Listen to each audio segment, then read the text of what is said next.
had indeed attempted to get her to provide a voice for its chatbots twice over.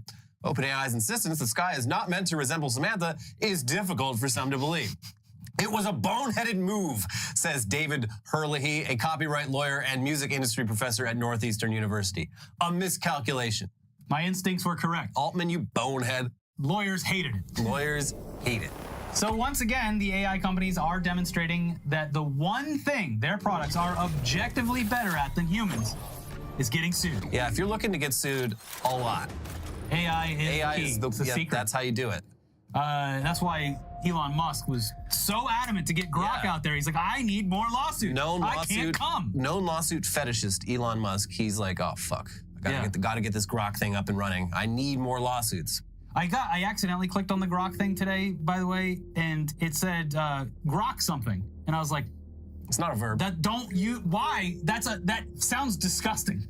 It's especially that's pretty rich coming from a guy who bought a company that had its own original verb, tweet, and got rid of that.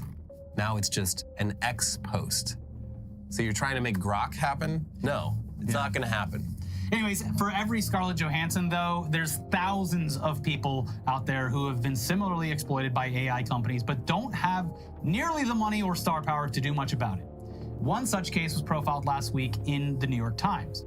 Last summer, as they drove to a doctor's appointment near their home in Manhattan, Paul Sky Lerman and Linnea Sage listened to a podcast about the rise of artificial intelligence and the threat it posed to the livelihoods of writers, actors, and other entertainment professionals.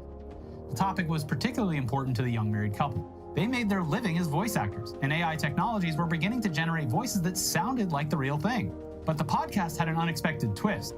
To underline the threat from AI, the host conducted a lengthy interview with a talking chatbot named Poe. It sounded just like Mr. Lerman. He was interviewing my voice about the dangers of AI and the harms it might have on the entertainment industry, Mr. Lerman said. We pulled the car over and sat there in absolute disbelief, trying to figure out what just happened and what we should do. That had to be surreal.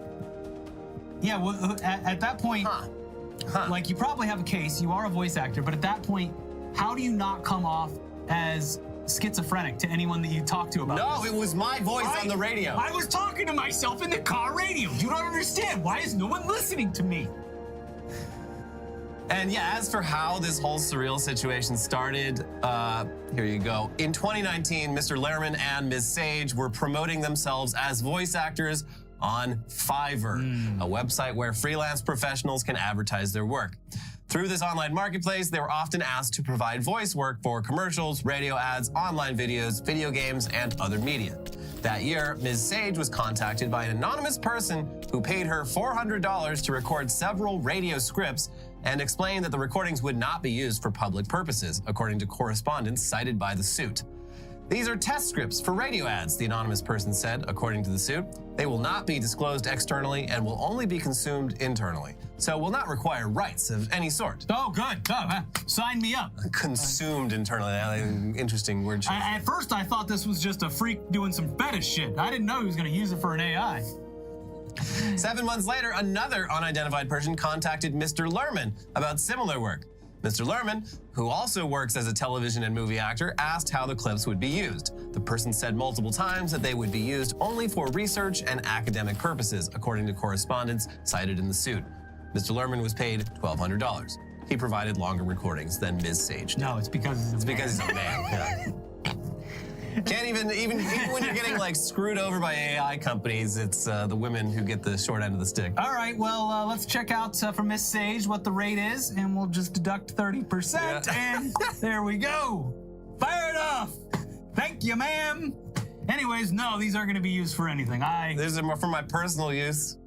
I have a big model train set, and these will be playing on the tiny radio. You know, there is a precedent for this, sort of. Something we covered, God, maybe it's been a while now, although it did take over many years to get done. But that porn company that was like, oh, these are just for private collectors or whatever. Oh, yeah. And that whole thing like blew up a bunch of like the major porn sites because they were just not getting actual documents signed and they were misrepresenting what they were doing with it. And it's obviously not pornographic, but this sounds like very similar without all the fucking. Yeah. I mean, it's just as violating in a lot of ways. In addition to the radio interview, Lerman also at one point stumbled across a video on YouTube about the war in Ukraine that was narrated with his own voice. God, again, gotta be so fucking weird. In any other profession, you'd think you're losing your fucking mind. Why am I telling myself about the war in Ukraine? So yeah, they reached out to the producers of the radio program and found out that they'd used a voice synthesis program from a company called Lovo. Digging further, they found a video of Lovo pitching its product to investors with a demo featuring Sage's voice. They subsequently raised more than $7 million in investments. They sent a cease and desist that got Lovo to remove their voice packs from their website, but at this point they're so grossed out by this situation that they're still suing over previous use of their voices, as well as any role they might have played in training the product. So it's about the principle at this point. Like, oh yeah, okay, oh good, you removed the voice. That's step one, bitch. Yes. This is fucked up. Yeah. There are many more steps, and you will be in contact with the lawyers about that. So even if ScarJo doesn't sue OpenAI, there's still this groundbreaking lawsuit on the horizon, and we'd assume that these two aren't the only ones being affected by this kind of thing. Not by a long shot. No. This is, I am sure everyone who does voice work, especially anyone who did voice work on Fiverr in those years, should be on the lookout. Which, because of the pandemic, was definitely a lot of people who were otherwise in professional scenarios that had had to turn and pivot to doing stuff like this. So that sucks. Yeah, never do that without signing anything, I guess. Yeah, I mean, they did say in the statements, like, I mean, I guess we'll see in the court case, but like there was absolutely nothing in the conversations between these voice actors and the people buying their voices. It's going to come out. This is going to be how it's going to be used. The court case is going to come out that like actually Fiverr owns the voices. Sure. I mean, we've had friends who've done their like modeling gigs, and then they end up years later on like advertisements for like but that's pharmaceuticals. That's stock photography. I know.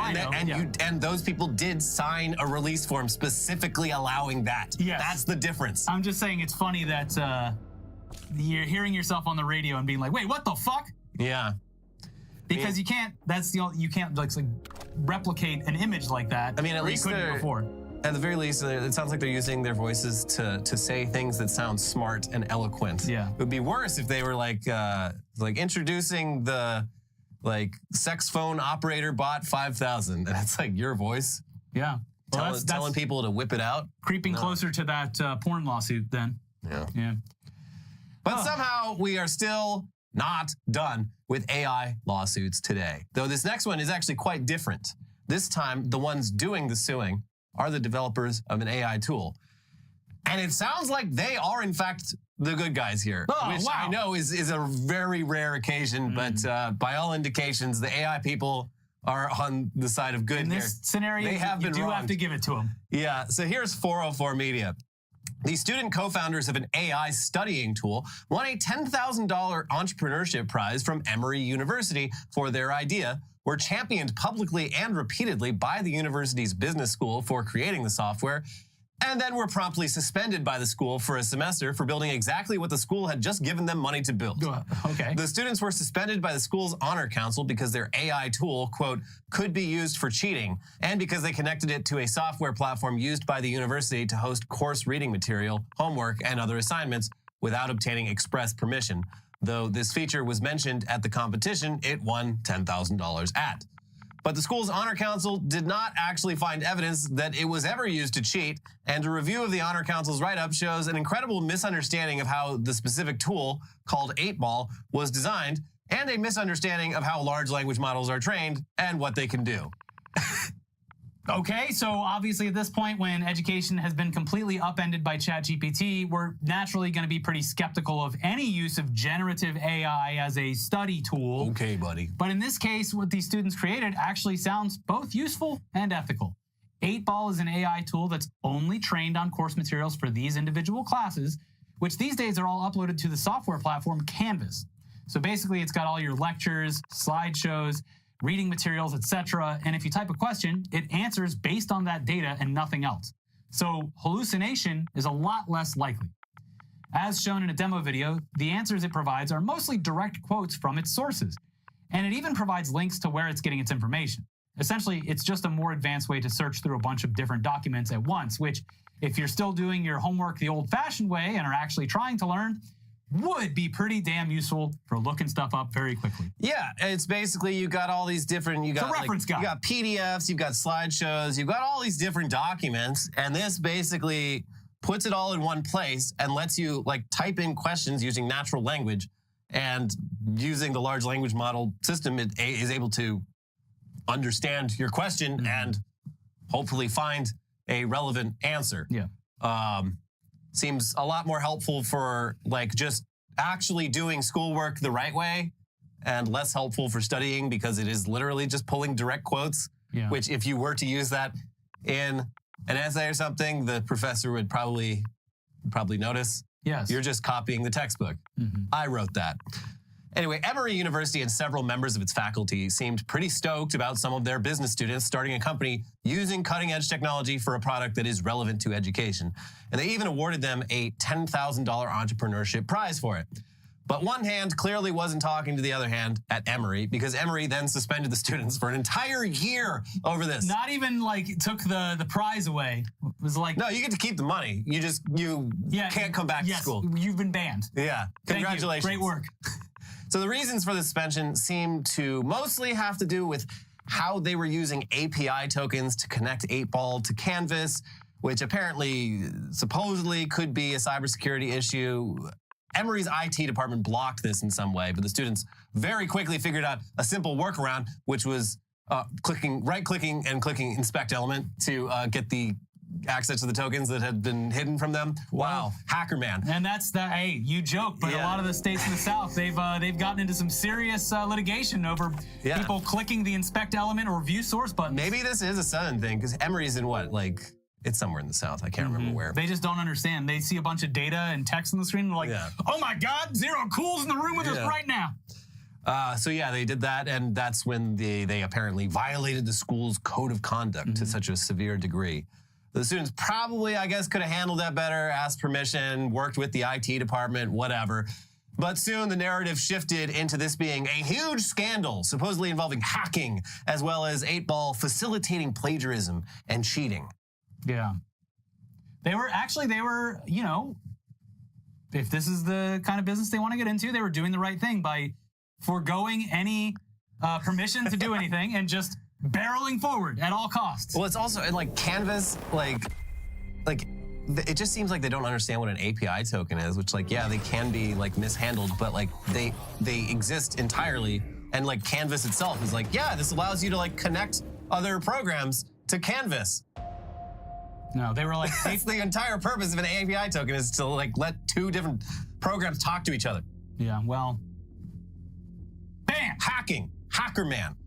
The whole case seems like a perfect storm of school administrators not understanding technology and assuming the absolute worst intentions. But on the AI side of things, it's pretty understandable given the impact this technology has on education, or has had on education in such a short period of time.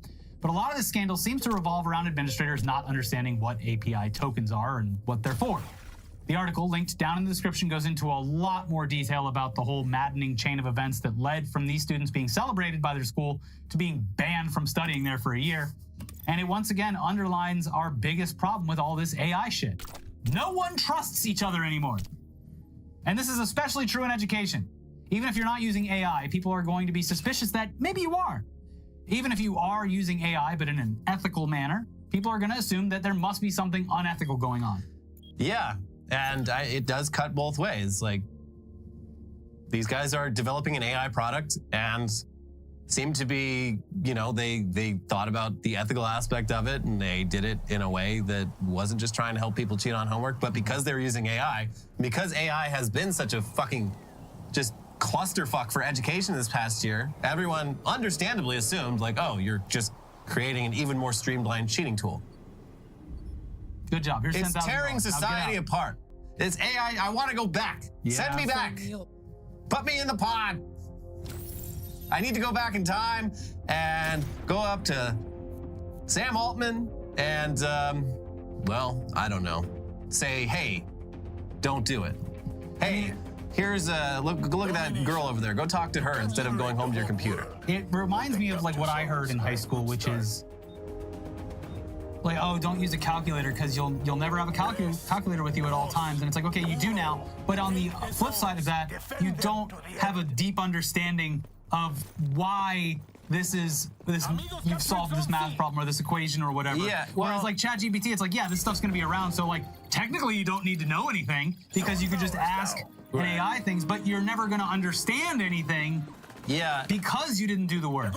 Well, I mean, in the calculator thing, like that makes sense for basic math, but like once you get into like the more advanced levels of math in like high school and college, it's like, no, you actually do need, like, you have to have a calculator, and the calculator cannot just do the work for you. It is a tool in the process. Problem solving instead of just doing like a. And yeah, it's like, once you have this much like coursework to wade through, and like you are working on something, an assignment, an original idea, but you want to be able to reference the shit you learned. Like, yeah, no, it seems like it'd be really great to be able to just like have that all in one place. No, you got to go down to your school's library and start digging through everything. But yeah, I love this. I mean, you'll definitely remember that knowledge if you have to do all the work to get it. Yeah, that's true. Yeah. I mean, yes, I would assume you are actually listening in class and reading the coursework the first time around. But I mean, that was never guaranteed even back when I was in school. And now it's like getting people to actually do any work. That's, wow, they're saints. They actually did the homework themselves? That's crazy. Man. The whole thing's fucked. Anyways, that's enough AI news because I just had like a real existential crisis about the just general education system of America. But look, I'm going to leave it there. Yeah. I'm going to think about it later at night when I'm going through my nightly terrors. And everything will be fine. Anyways, this is where we normally talk about the latest Elon Musk news, but fuck it, we're sick of him. And that well, surprisingly dry this week. So yeah, he got rid of the Twitter.com domain. Which also broke like a bunch of shit. Inlaid previews on like sharing and just normal great stuff. Not a lot happened. Oh, a car running FSD just drove like full speed into a train. Yeah, just the typical one person managed to make a Cybertruck look kind of cool when they painted it like the Halo Warthog. Oh, there's that. Did you see the guy that painted it like the General Lee? Oh, that guy Kid Rock. Oh man, riding around at his concert in the back of a General Lee Cybertruck. I might talk about it on News Dump, but that interview where he like pulls out a gun and shit. Yeah. Or he just starts getting wasted.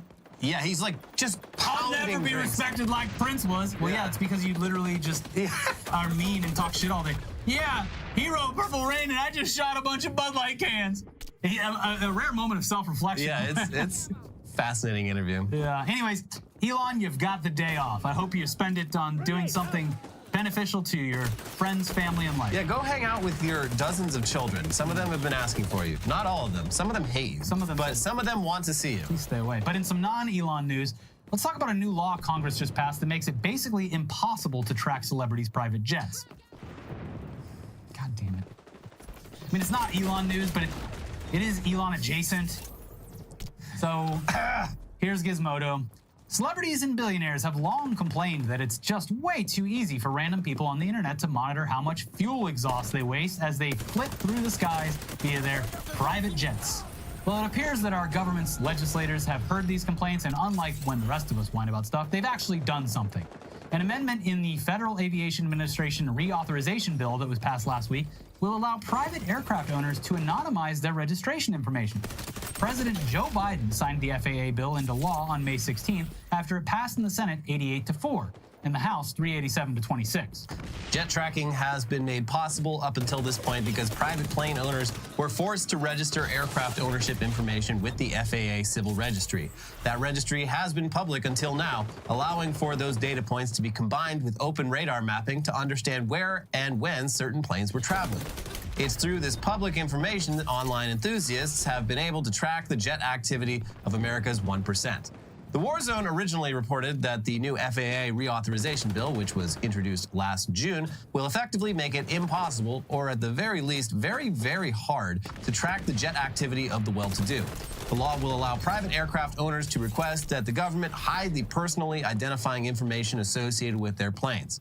That's a bummer, since in an age of environmental concerns, it's been helpful to know which members of America's gilded class are spewing jet fuel into the atmosphere. And yeah, that's fucking lame. Boo! But hey, you can always count on our government to look out for the interests of the 1%. They can sleep soundly knowing that no one's tracking their planes. We did it. For a make-believe incident that they fantasized about in their brains, like, someone is going to attack my aircraft. Something that has not happened to a celebrity ever. You know, really, that, say what you want, but I'm going to start a new conspiracy. John Denver taken out with a surface-to-air missile. Yeah. From a deranged fan. Deranged fan was tracking John Denver's plane. So upset that they were just burning fossil fuels in that Cessna engine. Mm-hmm. Yeah. Wow. Anyways, look. Do they have anything that doesn't suck out of those clowns? Those clowns over up on in Capitol DC? Hill, you got anything good? Oh, here's something. A bill forcing ticket companies to actually show their full ticket prices up front instead of tacking on an egregious amount of fees during checkout. Okay, I'm interested. I don't think this goes far enough. The fees are the problem, not you're seeing the fees afterwards. This just puts them at the front, but it does make it harder to sell things, I think. Yes, I think in general, people's perception will dictate that they buy less. Because there's the shopping cart. This has been a known concept in online shopping since the beginning. Once it's in the cart? Once it's in the cart, there is like a weird sort of sunk cost fallacy, even though you haven't sunk any costs yet. And you don't want to lose these tickets. Yeah. They have a countdown now. Like, you have 5 minutes to get these. We've secured these tickets for you. 5 minutes to comply. We are guarded. We are guarded. Everyone's trying to get in here, and we're making it so they What are you waiting for, buddy? Hit the checkout button. And by the way, thanks for buying these tickets. You've just got a free membership to the YMCA or whatever the fuck pops up on the screen after. What? You don't get prizes after buying things? I don't buy It's all affiliate links. I don't buy things anymore. Here's The Verge. The House passed the Ticket Act, 388 to 24 on Wednesday, which would force ticket sellers to show consumers total prices, including fees, up front and guarantee refunds when events are canceled or postponed. The bill would still need to pass the Senate and be signed by the president to become law, but the overwhelming support in the House is a positive sign. The legislation comes after the Ticketmaster fiasco around Taylor Swift's Eras Tour tickets, where the ticket-selling platform canceled general sales after high demand it later partially blamed on bots. That prompted lawmakers to haul its top executive from its parent company, Live Nation, into a hearing. In the wake of the disaster, the New York Times reported that the Department of Justice was investigating Live Nation over whether it violated antitrust law by abusing its dominance in the live events industry. So it sounds like they are still, they're not calling it a day with this. Good. There are many government agencies still looking into them for the various other ways that the ticket companies suck. And it's a bummer that it's great that they're focusing on this, but it's also just because it's one of those things that actually affects even rich people. Yeah. Even rich people hate this. Yeah.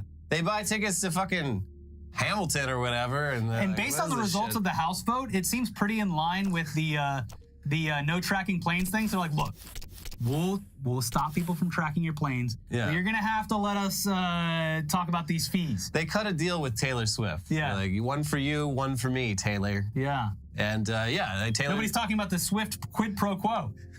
She got private jet tracking banned. Boo. But she also indirectly got Ticketmaster to stop, or not stop They're ripping not ripping everyone. They're still ripping at everyone least off. being open about how much they're trying to rip us all off. Which I think it's a step. And that's also it's a weird thing too, because I don't know if it's still the case, but I remember for a while Europeans being like, it's very strange that the price on the menu is not the price that you pay because of tax and service charges. Yeah. LA just passed a service charge thing where it's like you have to put that up front on the price. Oh, that shit was getting out of hand. I mean, luckily, since the pandemic, I just don't go out to eat that much, especially at nicer restaurants. But from what I've seen, the receipts that people are posting online, it's fucking ridiculous. There's 5 different fees tacked on, and it's okay, and you still expect me to tip? It's just very confusing, and it seems like it should be illegal. I getting rid of that. I want to trust that 5% that they've put on for employee healthcare is actually going to. That's the thing. I have no idea how to check. You go to a restaurant and they say that, and I'm like, okay, this is not mandated by any law. You could be using that money for anything. How the fuck do I know that that's where the money is going? At the very least, with a tip. Tips are regulated. Yeah, that's going to the server. But all these line items on here, there's no regulation saying that they have to spend that on fucking anything. But yeah, I remember Europeans being like, you go to even a McDonald's and it's it doesn't have everything priced in. Yeah. It's a very strange. American thing. Yeah.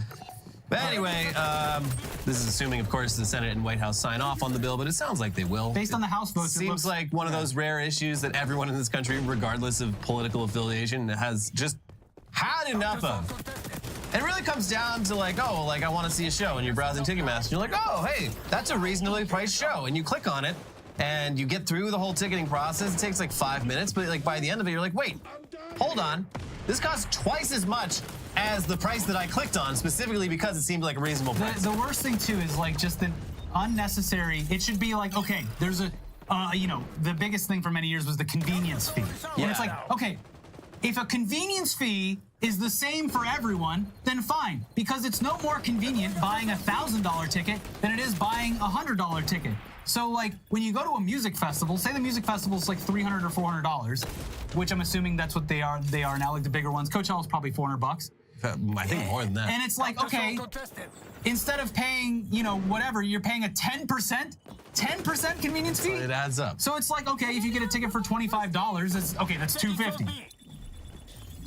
It scales way up. It's ridiculous. Yeah. And it's never just the one fee. No, there's always more. But like, and that's the thing too, I just went to a Dodgers game.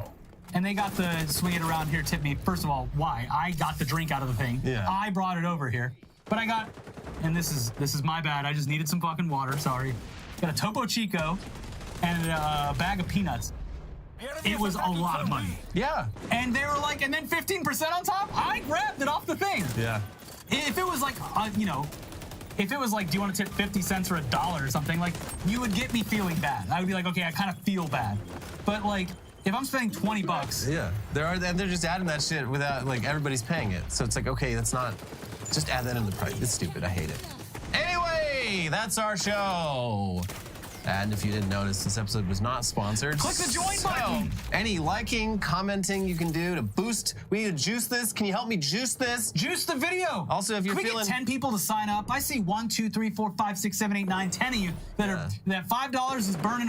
Consider it a service charge. If you're feeling generous, When Jennifer Lopez announced This Is Me Now, a love story, a film/visual masterpiece meant to accompany her upcoming album of the same title, there were already swirling rumors that this film's chaotic production and its lack of studio support would likely result in a misguided, self-funded passion project sprung from J-Lo's ego-driven final attempt at relevancy that not many people would want to watch. But Jennifer Lopez proved all of them wrong by making something so chaotic and misguided that many people couldn't help but want to watch. It's like witnessing a hot air balloon crash into a bunch of power lines. Sure, it's terrible and tragic to behold. Then again, who remembers any of those picnics where they didn't see a dead body fall from the sky? God, this is such an inconvenient time for that memory to unrepress itself.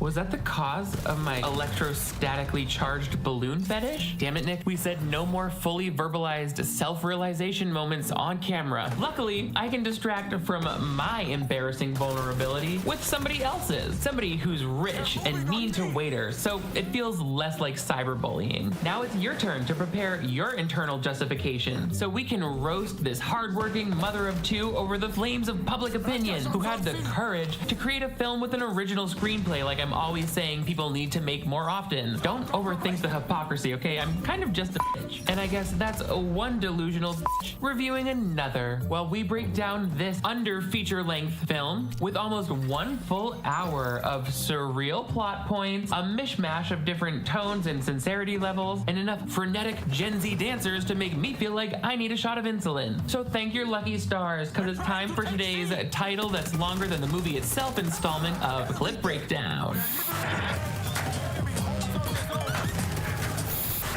Television viewers, my name is Nick. Thank you so much for joining me once again on my channel for another installment of Clip Breakdown. This is the playlist where we dive into our favorite movies, TV movies, and other content here on the web, and we break it down like the line item budget of a self-funded project that major studio executives said you don't need to film because it's not gonna sell well, but you did it anyway because you're Jennifer Lopez, damn it. And that way we can look at each individual clip and decide if it's worthy of the greatest love story never told, or or not. There's a lot of double negatives happening in my life right now, and this movie is a double negative because it's the second part of a two-part series. We covered recently The Greatest Love Story Never Told, which was a behind-the-scenes documentary of how they made this movie, This Is Me ... Now, a love story, which is, as I said, the visual accompaniment to the album This Is Me Now, no love story. Do you understand why titles matter? Because you want people to talk about your shit, and you don't want it to just be like the horrible J-Lo movie, which is where I feel like people are landing online with this one,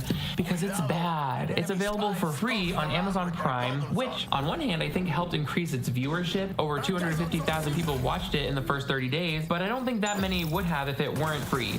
I don't see many people buying a movie theater ticket to see this. Also, it's not even a full-length movie to play in theaters. It was only 65 minutes long, which the sweet relief that washed over me when I realized that when going to make this video, but that's neither here nor there. I don't even want to get started until I remind you that before we get into it, make sure you give this video a big thumbs up. That way I know you want to see even more celebrity musical movies like this. Also, most importantly, if you're new to my channel, I would really, really love it if you could give that subscribe button a click. Or if you're not new to my channel, I don't know why it matters. You shouldn't have to be new. Like, a lot of people, it turns out, are watching this channel regularly, but are not subscribed. So that's really fun for you, but let's change it up. Let's maybe be subscribed. That way you can help support the channel and really help me grow here on the platform. And also, you'll get notified every time I upload a new video, which is quite often, you know, compared to like dead people, right? Turn on notifications and you'll be right there in the know when I'm happening and uploading everything at 4 in the morning. Also Patreon, also merch. Do you love the merch? You love the merch. It's crazy town to me that Jennifer Lopez was told no by so many people who are like, this movie's not gonna sell well. We are the people who make movies and we don't think this movie is a movie. And she was like, I'll show you by paying for it myself. And they were like, well, that's your prerogative. And she did it. Her record label was like, we don't need this movie to sell your stupid record. And she was like, I'm gonna make the stupid movie to sell my stupid record. And they were like, well, that just seems like two stupid things, but okay. And sure enough, I think J-Lo really tried to establish herself as a legitimate artist with this piece of work. I think J-Lo was a legitimate artist just by making really great pop records in the early 2000s and 2010s. Like, she has some iconic moments, both in fashion, on the runway, in music videos, and in her recorded music. So this like attempt to really like remind the kids like why she's hip, it feels desperate. I don't see the real divas of pop trying this hard. But then again, the real divas of pop don't have this like incessant background noise of people complaining about how rude she is to people in like the service industry, like being mean to the restaurant workers at Disney World, for example. Those are the happiest restaurant workers in the world. How are you gonna yell at them? How are you gonna yell at them? Look at me slurring my words already. Let's get into it. This is clearly meant to be a personal piece from J-Lo because it starts with a Puerto Rican legend of old about, what are their names? Boo Boo Boo Boo, Boo Boo and Goo Goo. Hey Boo Boo, you like a Goo Goo? Puerto Rican legend, doo doo. No, don't listen to me talking. Just, it's about Alita and Taru, two star-crossed lovers from warring tribes who they tried to hide their romance, but it was found out. And as you probably know from reading Shakespeare, that leads to death. It's an old Puerto Rican myth about star-crossed lovers. Alita's father found out and ordered her to marry another. Alita turned to the gods to save her from this fate, so they turned her into a red flower. I mean, that was nice of the gods to help Alita avoid forced marriage, but I can't help but wonder if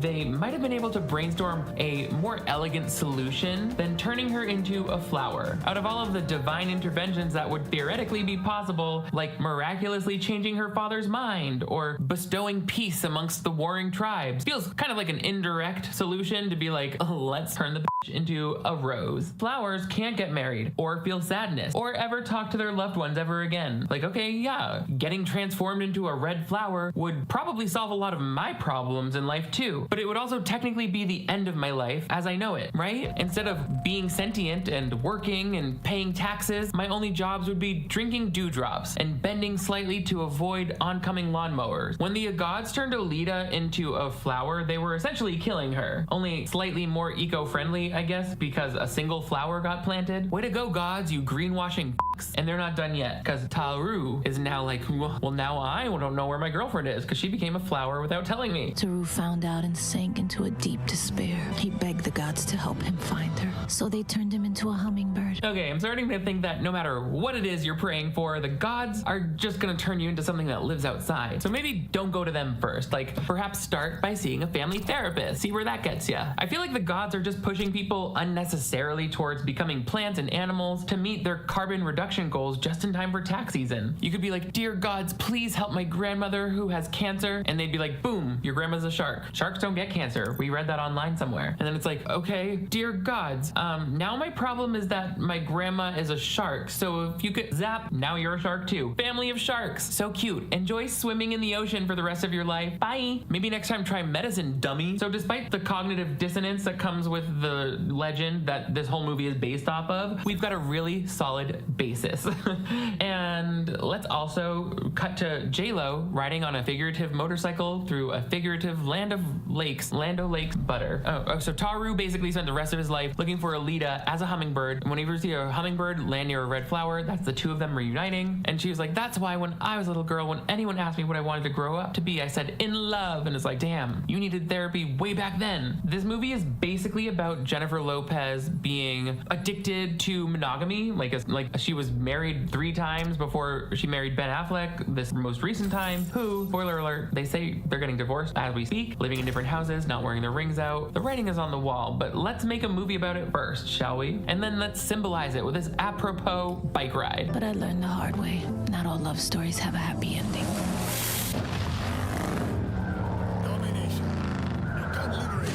I think another good takeaway that you also learned the hard way would be that not all terrains are great for motorcycles. Wouldn't you agree, Miss Hydroplane Jane and the Road Rash Kid? Your man swore up and down that he didn't need to take that motorcycle safety course when he bought that thing, but now it's gonna be mangled corpse o'clock by the time ambulances make it out to you in the middle of these flooded road forever fields. All because what? You had to get a good Instagram picture? Nice. Now, if it were me in the editing booth, I would have ended the movie right here, followed by, I don't know, 63 minutes of slowly scrolling credits, and I think that would have made for a cleaner storyline. The tone would have felt more consistent, and it even would have been a more satisfying character arc. But no, J-Lo was determined to spend another few $1 million of her own money on the dozens of green screen dance numbers and digital environments that make this look like a Spy Kids movie. But what I think matters most in filmmaking is always the writing. And as we just saw, Jennifer came up with a story that's full of symbolism and metaphors that I would describe as very sophisticated. If I were teaching a 10th or 11th grade English class and this was what was handed in by a student who showed a lot of improvement since first semester, and I'm not just talking about a public high school, okay? The ones where people care too. I think the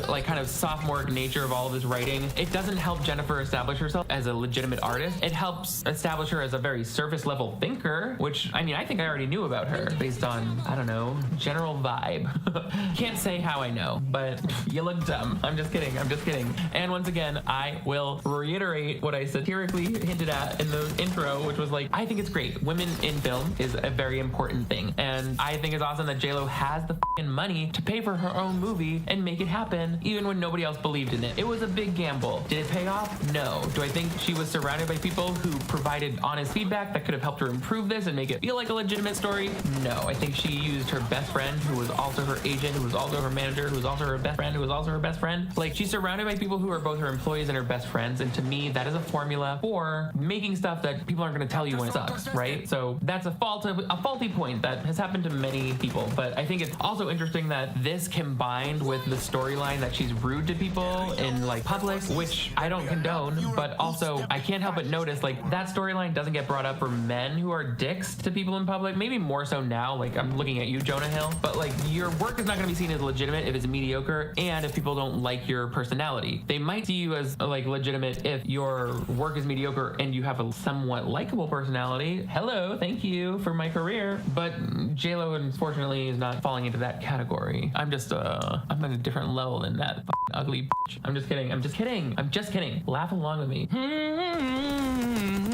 I wish everything that I watched was a musical. When you're singing, you speak in my language. Speaking of languages, I want to tell you all about the sponsor of today's video, Babbel, because as you know, I recently got back from Brazil, where they speak Portuguese. I thought I would be good because I have already been using Babbel to learn Spanish, but mama, there are some significant differences between Spanish and Portuguese, and I had a crash course in that. But thankfully with Babbel, they have so many different languages that you can learn. It was the world's first language learning app and is currently the top selling. I can't wait to go back to Brazil. I love it there. But you can bet I'm gonna be studying Portuguese on Babbel all the way up until then, because it's so beautiful to hear and to speak, and I just feel better being able to meet them where they are. Like, I'm in their country, let me speak their language. And Babbel is scientifically proven by researchers at Yale University, Michigan State University, and other institutions to help you start speaking a new language in as little as 3 weeks. Those are some scientific numbers you can bank on. These are real life lessons. It's not some sterile vocabulary. It's conversational stuff that I really could have used in Brazil and hope to be able to use very soon. Also, you don't have to worry. Babbel comes with a 20-day money-back guarantee, and if it's not the right fit, just write to customer service within 20 days and they'll sort it out for you. These lessons are designed by real language teachers, not some algorithm or AI that doesn't know anything. There are over 650 real language experts putting these together for you. That's why you get to learn practical, real-world conversations in no time. The hardest thing for me in Brazil was like debit or credit. Credijo. I was so incompetent when they would ask debit or credit, and I did not know the word for credit. So I'd be like, credijo. And it's like, I just don't think that's right. And they would be like, okay, just say credit, sister. Again, it's not the same as Spanish, because in Spanish, I would have known, thanks to Babbel, how to ask for my check. Me trae la cuenta? Or donde está el baño? Those were common ones that I needed, but they're different words in Portuguese, so I gotta get started. In just 10 minutes a day, Babbel can help you get started learning a new language for your spring travel, or just help you start the new season with a new focus, a new project, a new mental activity that's good for your brain. So if you're ready to start speaking a new language in as little as 3 weeks, click the link in the description or scan the QR code on the screen right here to get 60% off on your subscription. And let me know in the comments what language you would like to learn. And if you speak Portuguese, challenge me with a phrase. I'll do my best. Thank you so much, Babbel, for helping me connect better with the world around me, both at home and abroad. You're the best. Mwah. Anyway, next we go to a scene where Jennifer Lopez is working in her factory job. Don't worry, this is just a nightmare she's having. She doesn't actually have a job in the movie. She works at the factory of the mechanical heart. I guess her job is to keep this mechanical heart running for an unseen iron giant. And they keep it running by feeding it flower petals. But when this movie starts, the machine, the conveyor belts bringing the flowers in, they run dry. The flower bushes are all dead. And this is all supposed to echo back to the red flower that Alita was turned into. She is the flower. Jennifer is the red flower. And the red flower is a rose, usually. Although sometimes it just seems like a carnation, depending on what the production designer could afford, right? Anyway, we get into this song where she's like singing about all the nights and hours that people don't see when I'm trying to fuck my husband, but he doesn't like me. Those aren't the real words, but that's essentially the vibe. We don't see everything that's going on under the surface of these troubled relationships that she's had. And she's bemoaning that with her dancers. They're all dead.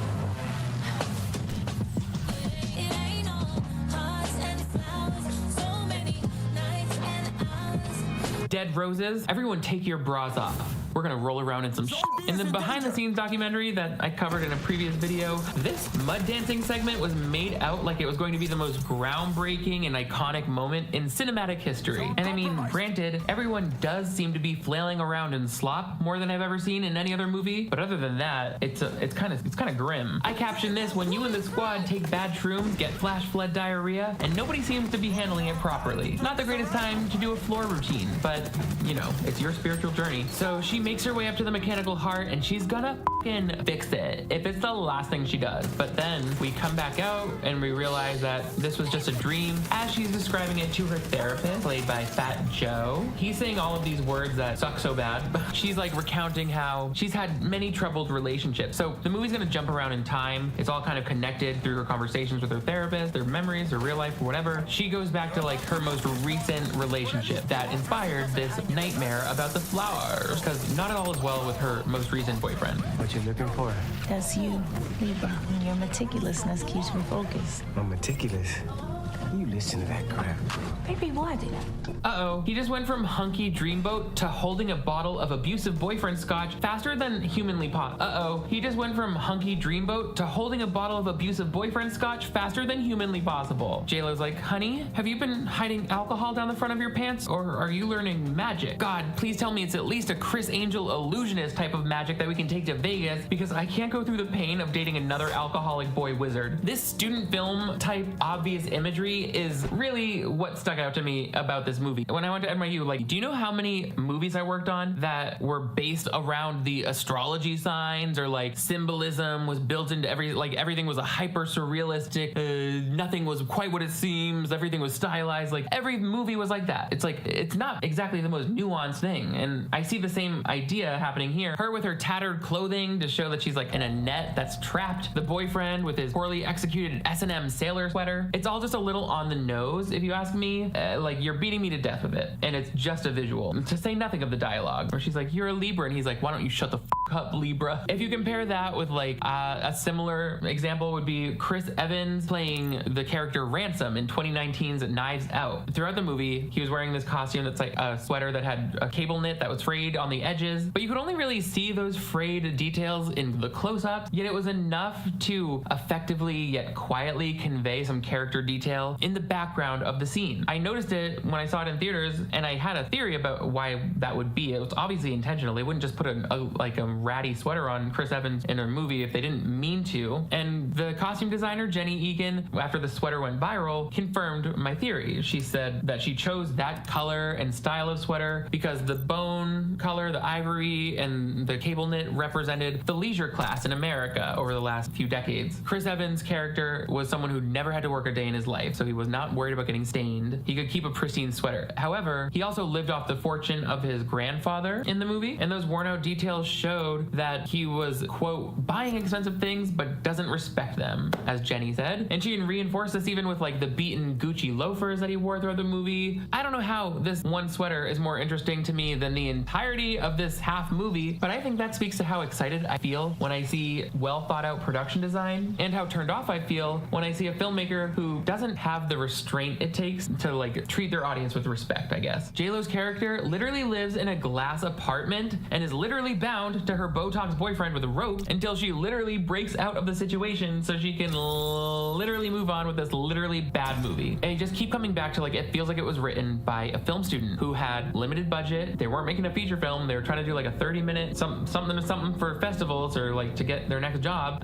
It's like a thesis film. And I just don't think that, I mean, I'm looking back with an honest eye at a lot of the thesis films that I worked on. Some were great. Some of those directors are now like way successful doing that I could never dream of. Some of them were not that great, you know, and I was just happy to be there putting my talc-based eyeshadow on some unpaid extras. Not anymore though. No, I'm putting it all on myself, baby. Touch all this talc-laden skin. I've got emphysema. So anyway, that just sums up how JLo had been in a like kind of abusive relationship in the past, which she did kind of in the documentary reveal that this was based in truth. She had been roughed up by some boyfriends who would shove her, who would push her, and knowing what we know about Sean P. Diddy Combs and what just came out on security camera footage with the way he roughed people up, I absolutely believe that to be true. I completely feel for anybody who's ever been in the situation of an abusive relationship. I don't think this was the most original way to convey the pain and the hurt and the confused feelings of that, since she just sort of like runs away and is like, Libras. It's like, yeah, but what about all of the psychological brainwashing and manipulation that goes into like being in one of those relationships? You know, that's a few skin layers too deep for us to touch upon in this half-hour movie. It's an hour long, but you know, the budget clearly limited its length. And also, I think Jenny probably just got tired of writing. And you heard her talk about Libras. The astrological signs become a big part of this. In the documentary, she says that's because she went through this phase where she was like going to see all these fortune tellers and star sign readers to like figure out what was wrong with her or how she could find the right relationship. And that's all represented by this council of cameos that we are about to witness, who are basically like the Greek muses of this movie, commenting on the action going on in a series of soliloquies that don't actually play into the plot at all. We are the Zodiacal Council, but the stars hold all the power. Sometimes I chew my hair. Same.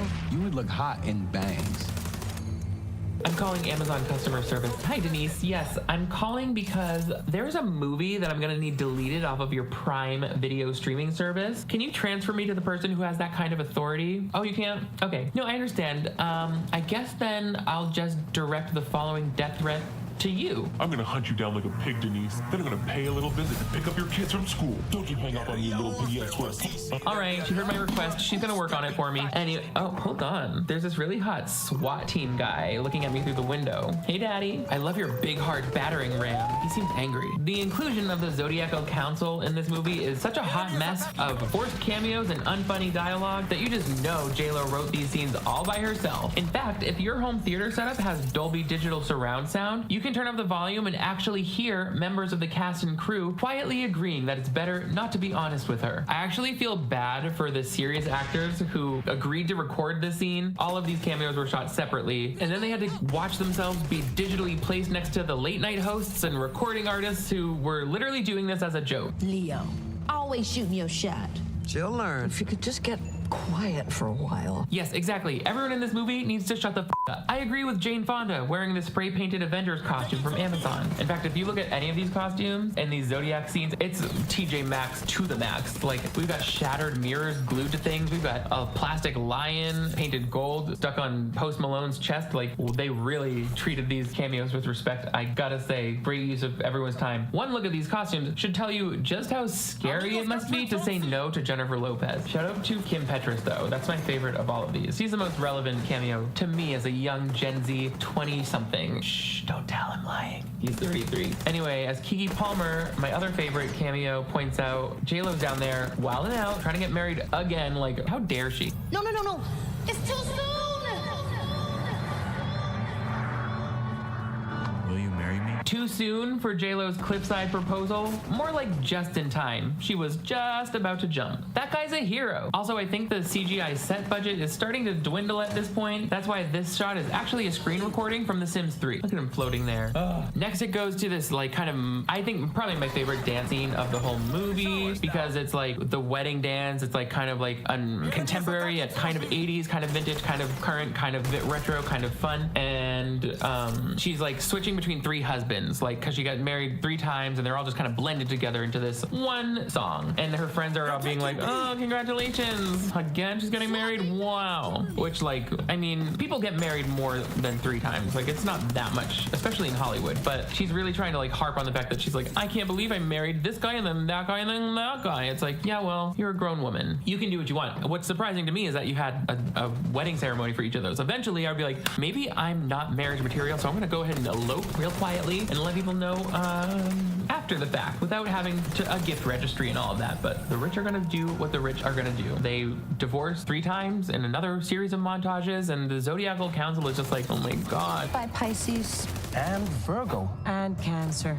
She's running out of signs. Oh, it's almost like the astrological signs have nothing to goddamn do with this. Maybe she's just difficult to live with. And are they implying that she's only been with one guy from each month of the year? Because she's trying to try out each astrology sign? Like, how has her therapist, Fat Joe, not helped her see the problem with that kind of magical thinking? Like, okay, sweetie, you tried dating up and down your daily horoscope chart. Have you considered perhaps a non-famous person who was never your co-star? Or some kind of ugly acquaintance who wears glasses, perhaps? I think that's where you're gonna find the real marriage material, not amongst all this fake-ass mystical crap. That's what I learned from the clairvoyant who I used to communicate with my dog about her dietary preferences. You can see Jane Fonda actively not knowing her lines in these scenes. She's like, I wish I knew what to do or say. It's like, yeah, me too, because this is already too long at 65 minutes. She's calling her friends, Jennifer, her like 6 angels in this movie. It's like her 6 closest friends. They all have little quirks and personalities, and we saw in the documentary like the real life equivalent of all of these people. They've been her agents, they've been her managers, they've been her whatever, publicists, and they're represented in this movie by these young hot actors who in this case have an intervention for her with this ratty boyfriend who carries a gun to be like, we think you're a love and sex addict. And she tells her therapist, she's like, why does everyone think that I love to fall in love? I've only been talking about that exclusively. I've made my whole personality trying to get married, and that's the only thing I care about or can think about. Like, what is the deal? And he's like, hold on, I'm fighting with my wife because of my star sign. This movie. Love Addicts Anonymous? Are you kidding me? We've been doing this for years. Just try. Let's go, Fluffy. That dog is not even f***ing fluffy. I know it has to be done. Dear gods, please, once again, turn this into a flower that I can place on the grave of modern filmmaking. It's the most cinematic form of justice possible for the person responsible for its negligent homicide. Also, I would like to be turned into a wombat, but I want to take pictures throughout several stages of the transformation so I can finally star in my own Animorphs book cover. So she agrees to go to the Love and Sex Addicts Anonymous meeting. It's like in a basketball court, and like she's singing about how she wants love while wearing a broken heart sweater, and everyone's like, all the other love addicts are dancing around her. All I remember is people being like, a lot of this. I was like, okay, low potassium. Let's eat a banana. But the like guy who runs the meeting says something wise to her. I don't know. It's all really kind of pointless. But then she goes to enough therapy that she eventually was able to fix herself. I mean, presumably by going to all of these love addicts meetings, and then eventually one day her friends show up at her door, or one of the British one does.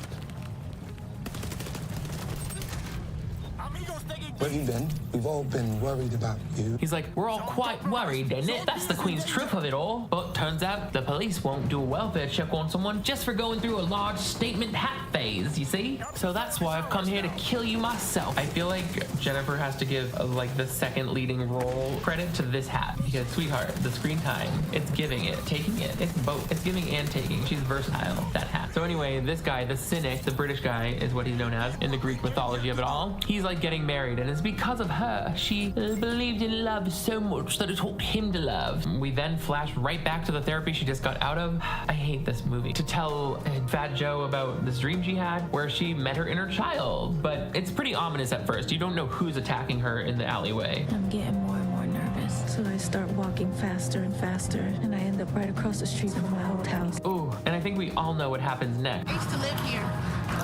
I used to live here. Huh? My name is Jennifer. Jennifer? Yeah, I used to live and my room was upstairs right there. Jennifer Lopez. Who's Jennifer Lopez? Me. I used to live here. Yeah, I think he got the part that you used to live there, Jenny, from the block. I just don't think he understands why that's any of his business. From a lot of the stories posted online about Jennifer Lopez, it seems like a lot of other people have had nightmares about their interactions with her. So it's very empowering that this guy figured out the only way to defeat her, which is to act totally unaware of her existence. I wonder if he was trained by the Mariah Carey. Und was ist mit J-Lo? Die kenne ich nicht. Oops.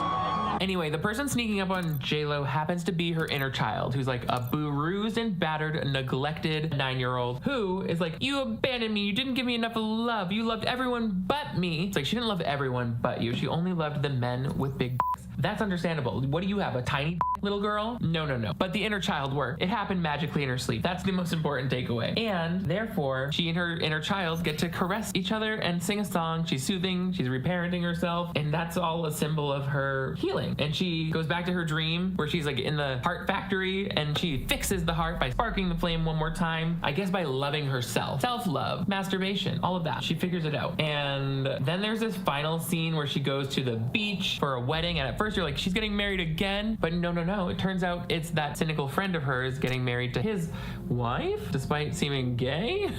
And in the documentary, it shows her like doing this whole scene where she ends up with a cameo of Ben Affleck, her real life husband, where they like, and that's at the wedding where she meets him because she stopped trying so hard to meet him. She went to the wedding alone, and that's when True Love found her. They cut that though. They don't show her meet anybody at the end of this movie. She literally just is like in love with herself in the CGI bird's nest. Oh, a bird's nest, I get it, because the hummingbird's gonna come meet her. This fucking shit. She does this singing in the rain kind of montage, whatever. The fact is, Ben Affleck's cameo does exist in the movie. Throughout the whole plot, we've seen them going to the TV where there's this like rough and tumble Fox News type correspondent who I didn't realize until the very end was Ben Affleck, and they show a little bit more of him here. Never having to say, I'm lonely. It means old Rexy can go down to the lobby bar, order the oysters and club soda, and go to bed smiling, even though the waitress was as mean as a diabetic honey badger. Okay, were all of those themes really in the script for what we just saw? Or did they use the wrong kind of adhesive to glue that nose onto Ben Affleck's face, and he was just huffing that whole time because that was some sundowning nonsense. Also, shout out to the makeup artist who did her best to blend those edges down.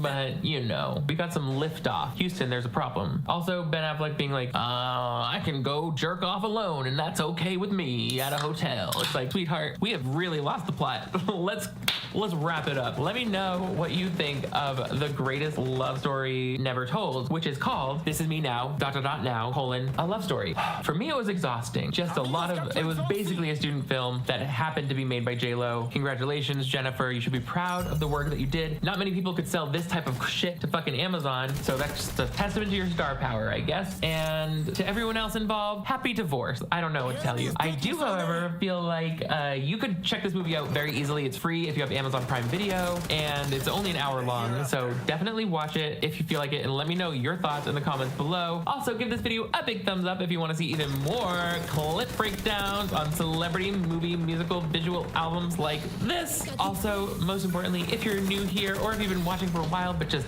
happen to be unsubscribed, I would love it if you could click that subscribe button. It really, really makes a huge improvement to the success of this channel. I can't explain it to you because algorithm magic, but it just, trust me, it would be so meaningful to me if you could click that subscribe button and hit that notification bell icon. That way you never miss new videos from me. I'm always uploading new stuff. J-Lo, you took care of everyone but me. I'm the abandoned inner child that you hate. So turn on notifications and you'll always be the first to know when I'm sneaking up on you in your old neighborhood. You guys are all the greatest. Thank you for turning into a little red flower with me today. A little brain dead flower. You guys are all the greatest. I will see you next time.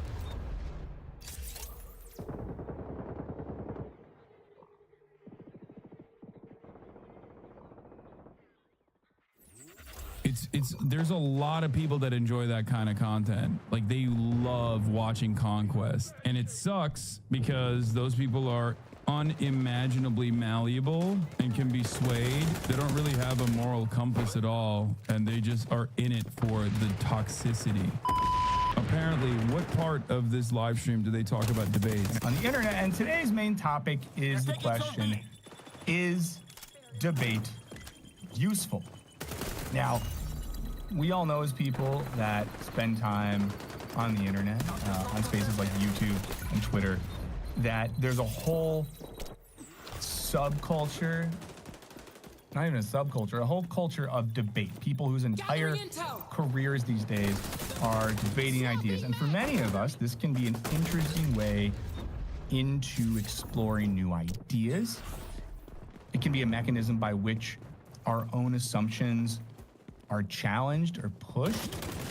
And a lot of us, I wasn't one of these people, but a lot of people do debate in high school and college, and it's a way that they, get smart, get good at argumentation, get good at pointing out the flaws in others' logic, things of that nature. So, there's value in debate. And of course, one of my interests in debate is that it's at the heart of the philosophical tradition, right? People have been debating for a very long time, and a lot of early texts in philosophy are not just, dude sits in a room and writes stuff. They are the recounting of conversations and dialogues that took place. So, we go back to Plato, and particularly go to Socrates and Plato's Socrates. And all those texts, if you've ever read them in intro to philosophy class, they're just conversations. They're back and forths. Now, the reason they were back and forths is because the idea is that when we explore ideas collectively, when we participate in dialogue, we're able to go further. We're able to push each other. If you think about it in terms of, I don't know if we got any jazz heads in the chat, but think about improvisational music, like jazz music. It's the combination of instruments doing different things and having different POVs that pushes things in new directions. It creates something bigger than the individual thing. For any of us who've ever participated in creative projects, we know that working together on something can often help us get further. So the thing that got us thinking here is there is a interview, and we'll go in reverse order here. We're first going to watch the reaction to an interview, and then we'll watch the thing itself. That sort of made, let me see this 1 second, that sort of made things go viral. It is a clip, and we have it, I'm sure I can get that pulled up, and we'll do our little countdown to watch it. It was posted by Slushy. It is a clip from a Destiny stream. It's watching a Hassan Piker interview, an interview that we will look at some of later, and he reacts to some comments that Hassan Piker makes about debate. So we're going to check that clip out right now using our high-tech countdown system. Okay, so we're going to go 3, 2, won. Debate and like how stupid it was. Yeah, well, that's the thing. Like, debates are just purely for entertainment. I think it can have an educational component to it for sure, but overall, it's not about like whose facts are solid. It's more so about who says them in a more solid way, and also it's the theatrics. It's a good way to maybe bring some people over to your side in the margins. But overall, it's not activism. It's not doing something meaningful. It's not activism or doing something meaningful, like convincing people you're correct about a thing. By the way, that's all of politics. Right? Like if you look at the founding of the country, if you look at like any big like people arguing in Congress over amendments you're trying to pass, like the founding fathers, like literally writing pamphlets and shit to try to debate people into like, hey, here's why you should support the federalization of our country. Here's why you should support like writing pamphlets and shit. The Federalist Papers, writing pamphlets, literally debating people on politics. Here's my political opinion. Here's why I think it's right. Please support it so we have a country. Now, debate isn't real politics. What real politics actually is me driving home from Starbucks in my $300,000 car so that I can get in my $3 million house so that I can come into my $5,000 or $50,000 or $150,000 a month. Just the normal reaction to someone saying something objectively true, by the way, which is that debates can have some educational components, but ultimately it's about whose side has better rhetoric and not actually about the facts, which is precisely why someone like Ben Shapiro could technically own someone who is infinitely more knowledgeable on any matter that they're speaking of in the marketplace of ideas. But that doesn't mean that Ben Shapiro is correct. And debate itself also usually creates a very hostile environment that is just simply there for the blood sport. Okay, there's nothing funnier than watching him lose his mind over a relatively understandable, relatively reasonable statement, while simultaneously comparing himself to the founding fathers, when in fact the only comparison to the founding fathers is probably his proclivity to use the N-word, and the energy that comes from that.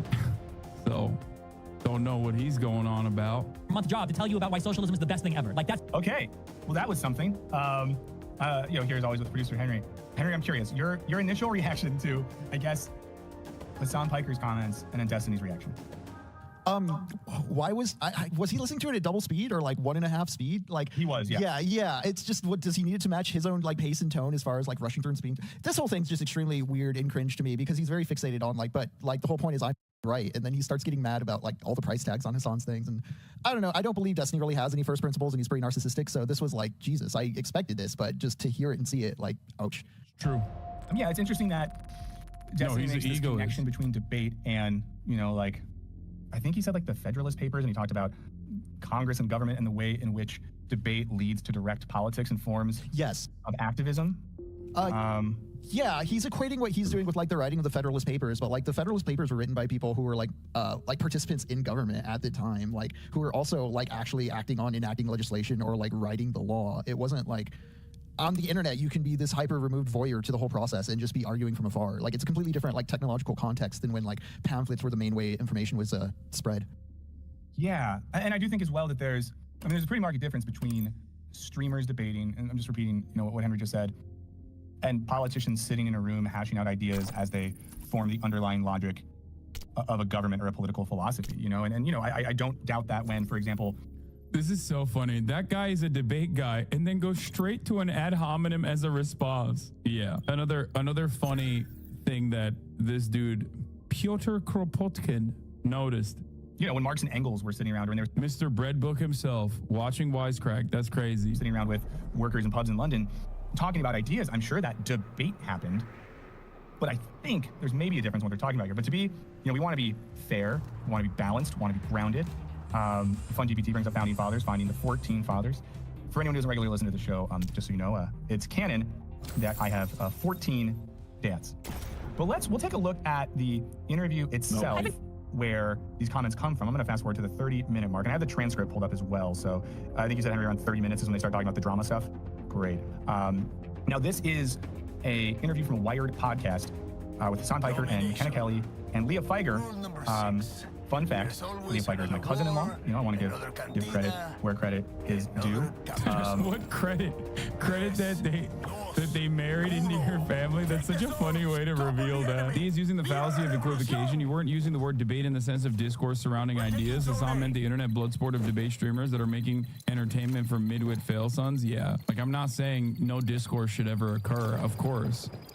But ultimately it doesn't matter, because all of the discourse online is simply about the aesthetics and simply about the drama in and of itself, which moves you away from actually caring about the issues. I do have, I was just given Leah Feiger's number. Probably won't be able to get her on right now. Maybe in the future, people like from Wired will come on and talk to us. So hopefully this is about the point where I have it pulled up here. So it was a wide-ranging interview from the Politics Lab podcast. You guys can go check out the full thing for yourself. But, we want to listen to Hiker's comments here on drama and debate and, see if there's something that was missed in the clip that went viral. Kind of see what his point is. As always, please, whether you're listening to this live or after the fact, jump in. And listen, we're not upsetting anyone here today. We're just here as objective, apolitical observers to what's happening. So I'm going to start this interview now, and we'll pause throughout as necessary. Organizations as well, including like Heal Palestine. So like we're trying to look for charities on the ground that are actively working on the ground right now. Talking about other creators, there is a lot of drama on Twitch, and yes. I'm curious, do you get stuck in it? I will entertain drama from time to time, specifically because... What a way to put it. Yeah, I mean, specifically because like I am human after all. I am weak. And also because I think that that's like what a lot of people in the margins, that's what they care about. They care about the drama. So I'll use that as a launching point, as a jump off point to like go back to more serious news coverage. So like, I bring in the eyeballs for playing video games, or I bring in the eyeballs of the collaboration, and then I try to refocus their interest on something that's like genuinely important. And for every 3,000 people that come in just for the drama, if 500 stick around to hear my coverage on what's going on in Rafah, right? And then that's great. That's what I'm trying to do. I'm always, the reason why I'm trying to grow always isn't necessarily because like I'm on my Sigma grind shit. I'm always trying to max out on my revenue. I'm rev maxing. Like, no, it's also because like I want to bring awareness to certain causes and try to instill some. Why is everybody throwing up copiums in video games? Like, what?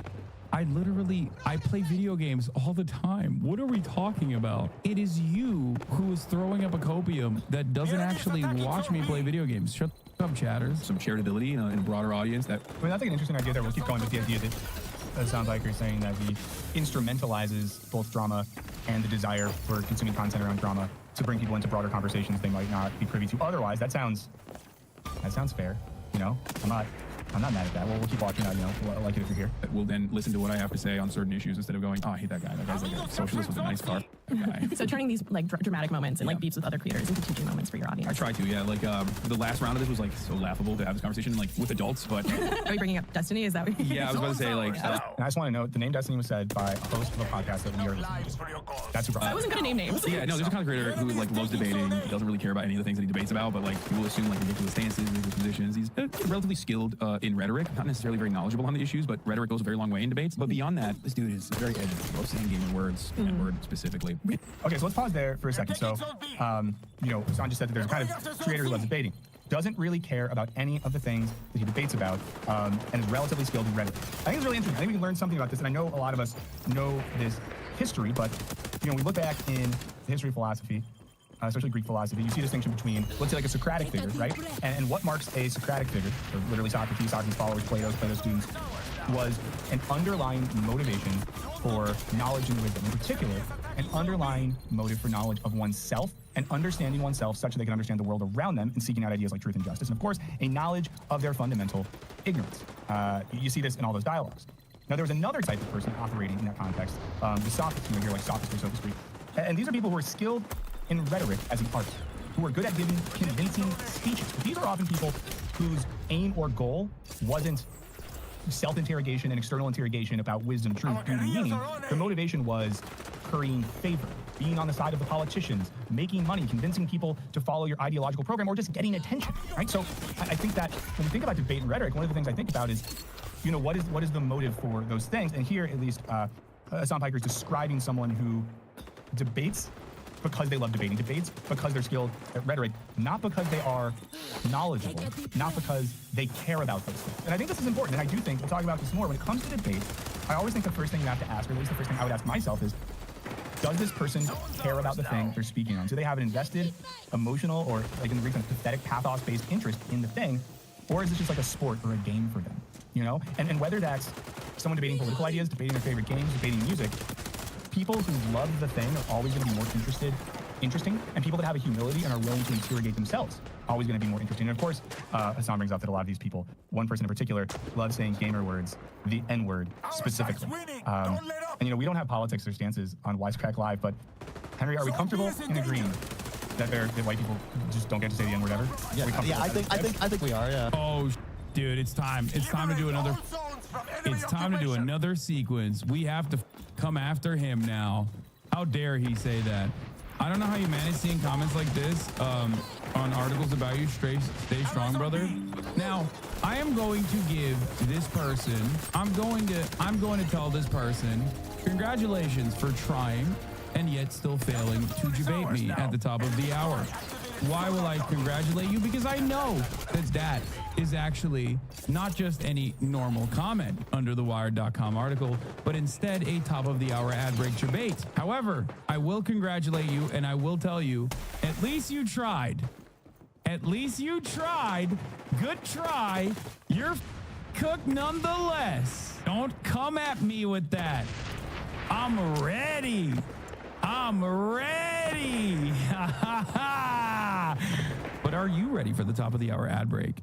Because at the top of the hour, there's a 3-minute ad break regardless, unless you're subscribed. So get ready for the top of the hour ad break by subscribing for $5 or for free with the Twitch Prime. Here's the 3-minute ad break now. I feel like D does debate things he cares about. He really cares about being able to say the N-word. Yeah, that's true. Great. So yeah, I think that, you know, you just don't say the N-word, guys. Just don't.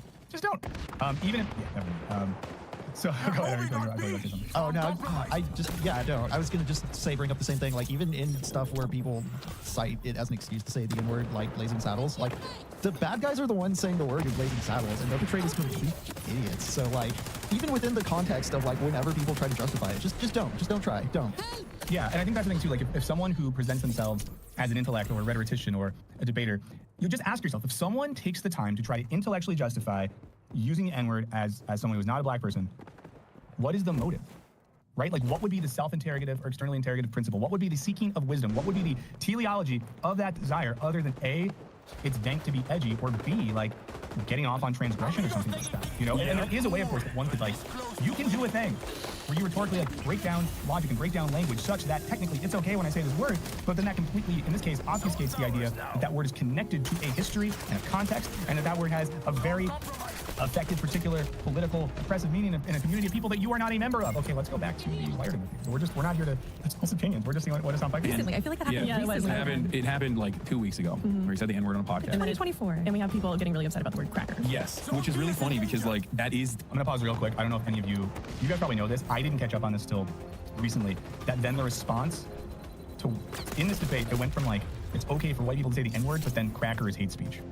It's not. Definitely a very like reactionary aspect of the game. Wait a minute. This guy needs a YouTube out, what you doing? Hey guys, Deco here, and welcome back to a brand new video. We're back here on XDEFIANT. It's like, I just want to say thank you guys so much for all the love and support in the past couple of videos. If you guys are new here, I upload pretty much every single day. Primarily going to be XDEFIANT content. But yeah, if you guys are new or you've been watching for a while, you just haven't already, consider subscribing. We're on the road to 10K, almost there, getting close. So currently I'm only level 22. I've been kind of like low key with the grind for right now. Not trying to instantly burn myself out within the first week. But overall, I'm having a good time. The experience is smooth. I haven't had any server issues, error codes, pretty much anything aside from just getting shot around the walls here and there. It's been pretty smooth. Although I have been seeing clips like this, and now, I mean, this is kind of like an extreme situation. Like this guy's ping or something must be a little wrong. He slides in here and he's just lighting this guy up. He's not missing a single shot. He's just, you know, meleeing him. There's something, yeah, a little sussy going on there. X quality, Twitter quality, whatever you want to call it, is kind of ass. But you can see this guy is clearly hitting his shots. He's getting the hit markers. He's meleeing. It's weird. But it's like, I don't know if that's a game issue or this own dude's connection. I've not experienced anything like that. I've seen some people kind of complain about the time to kill compared to the time to die. But all the clips I've actually seen, you could break down to like, oh, you're just missing your shots. They're hitting headshots. You're not. That right there is something people are sleeping on. The headshot multiplier in this game, it's not a joke. You can get fucked up to the dome. It's like something that was kind of scary. So this was actually posted on day 1 of the game, but you can see that people are already selling XDEFIANT 30-day Neptune access, whatever the hell. But for those of you who don't know what you're looking at, these are cheats. This is what hacks look like when you buy. Trust me, I know. I'm joking. I'm playing.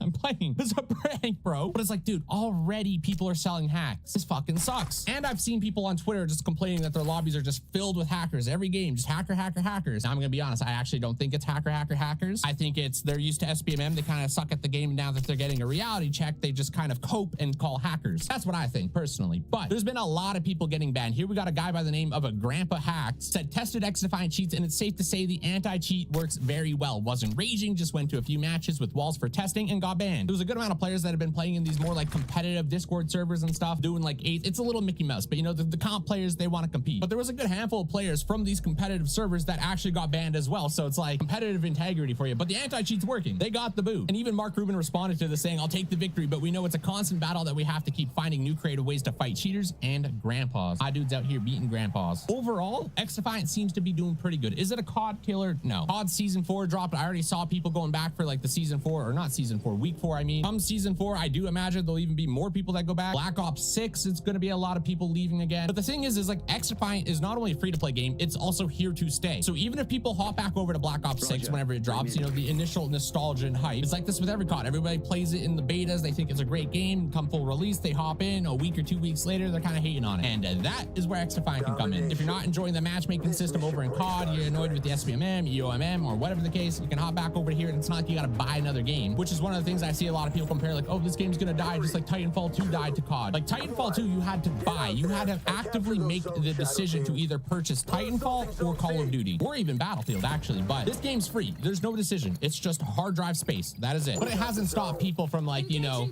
trying to clickbait up a little bit of the Call of Duty versus XDefiant idea that's been going around for a while. You can see here we got a clip of or a screenshot of the views over on Twitch in the categories. 62K for XDefiant, 21K in just the Warzone category. We got another clip here with a little more differentiated difference. What the fuck am I saying? We have 103K to 43K, and even people like Nero Cinema are kind of dropping just like the difference between how their videos are doing. He's done 3 COD vids and 3 XDefiant videos. The Call of Duty videos have combined, you know, 26.7K views. XDefiant a whopping 153K. So it's like the initial hype for XDefiant is there, but, and keep in mind, I'm an XDD rider. I love this game. I think it's great. I have a lot of fun. It is going to die down. It's not going to be like this forever. Right now, everybody's in the honeymoon phase. The fact that you don't see people just complaining about the hit registration 24/7 is kind of like a tribute to the fact that a lot of people are in the honeymoon phase, because I do think it is a little bit of an issue. I really hope they fix it and patch it out. But at the same point, to me, although it's not labeled, the preseason is almost like an early access, just a lot more polished and a finished version of an early access. Been trying to level up the M24-9 here. It's actually kind of underrated. Might genuinely be one of the better guns in the game right now. I'm not calling it meta per se, but it's pretty damn good. But really, like I've said multiple times, at the end of the day, the game is just not going to be for everyone. I see people who don't like the fact that the movement's kind of a little like unleashed, just people jumping 24/7. I've seen people that don't like the fact that there's abilities. They don't like the fact that the time to kill's a little longer. Shit, there's people that don't like the game just because they don't like how it looks like graphic wise. But personally, I mean, the game isn't no hyper realistic Tarkov 2.0 over here. But I actually think it looks good. Like, I like how it looks. Runs good, plays good. But also, I'm probably in a honeymoon phase myself right now, low-key. Waiting for a game for 3 years to drop will do that to you. Look at this guy here. He's got the idea, the LMG in the hand.